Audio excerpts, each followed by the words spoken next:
Years. He is brilliant at it. He's getting on as long as we said. It's the BASC's 100th anniversary this year. It was formed in 1908, and as Mr. Curl, the commentator, just told you, it is the largest shooting organisation in the whole of Europe. And here in this display we're going to be covering the oldest shooting sport. In fact, people were wildfowling long before anyone had the idea of shooting pheasants. So what we're going to do is take you on a whistle-stop tour of the history. We've got a couple of dogs here, we've got the gun, we've got loads of decoys, and we're going to be learning how to call these wildest of wild birds within range of the gun. Now you notice me two dogs, one's a black one, the other one's a brown one, and that's all I can say about them. Of course, if you do go shooting, you must have with you the services of a well-trained gun dog, and we're going to find out about gun dog training during the day here in this arena. I'd love to show you my well-trained dogs, but I can't because all I've got are these couple of muppets. They're barn door crosses, there's no pedigree in these at all, but the black one's with me for 12 years. He's been with me for 12 years now, and he's a cracking dog. We'll be putting him into action in just a moment. The spaniel, she's a relative newcomer, we'll be talking about her in just a while as well. So I think since it's a shooting sport and since everyone likes a good bang, we'll have a shot with a shotgun. Now, wildfowling starts in the 1st of September, and that runs right the way through on the coastline, on the foreshore, till the 20th of February. It is a winter sport, and you'll notice I've got my big chest waders on, look like blinking stupid Teletubbies, I know, but it doesn't matter, because when we go out, very frequently it is freezing cold. To give you some idea, the coldest temperature I've ever been out wildfowling was many years ago. Me and young Tom up in Scotland, the temperature went down to -14. I'm not joking. If you're going to be a wildfowler, you need to know how to withstand such incredible harsh environments. So I've got my lucky hat. I've had this one since 1980, and there's my lucky hat. Looks bloody stupid, I know, but there you go. That's the name of the game. You've got to know how to keep warm. There is no fashion with wildfowling. You're there literally to be camouflaged, invisible, and we're going to be trying to outwit these wildest of wild birds. So, without any further ado, this is the modern shotgun. In the old days, if you were a market gunner, and of course if you lived on the coast, you would have been a fisherman in the summertime, and we're talking about 150 years ago now, you would have been a fisherman in the summer, and you would have been a wildfowler in the winter. When it was too rough to go out to sea, you would have picked up your old flintlock gun that would have been in the family for generations, and you would have gone out in search of the ducks and geese. Now, 150 years ago, there wasn't the sort of state benefits that they have nowadays. If you didn't know how to catch your own supper, your family would have gone hungry.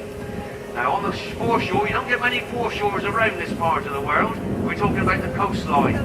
Where the rain falls on the hills, it eventually runs out to sea, and it's this intertidal zone, the salt marsh estuaries. That's where we're headed to this morning. So I want you to imagine it's not like any other shooting sport. And I've got to be pocketing some home-loaded blanks. Actually, I haven't tried these before. They may be a bit noisy, so hang on to your hats. Not too sure if the gun's very good either, but you'll notice what I'm doing. I'm putting one in the chamber and one in the magazine.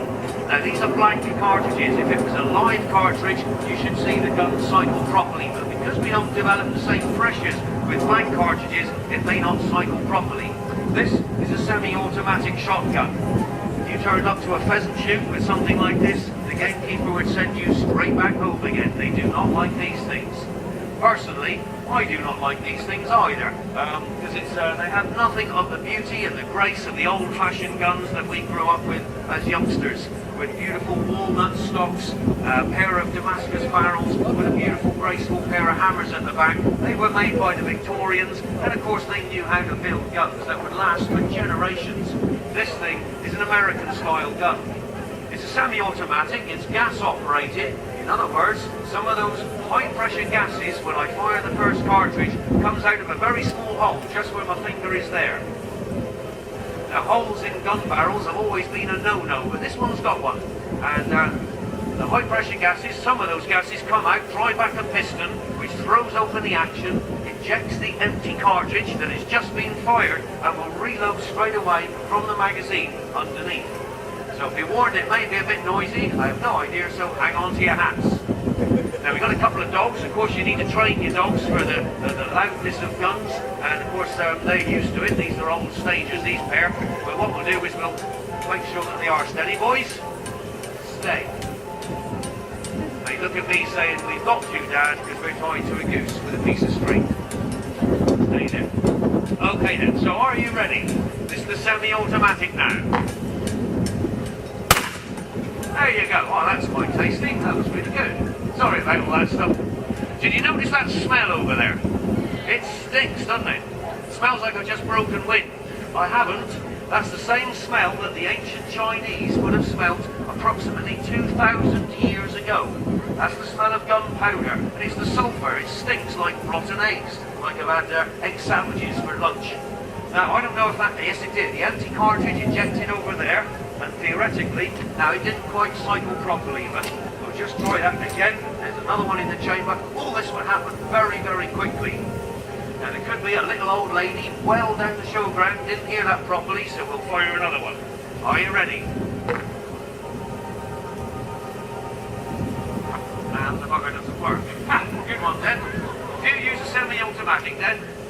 You don't? No, I can't stand the things. Typical American stuff. It actually didn't work there that time.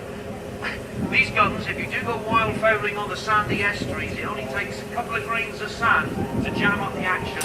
And there's nothing more galling than having driven 60 miles like I do every winter when I go fowling to get there, set up all the deep.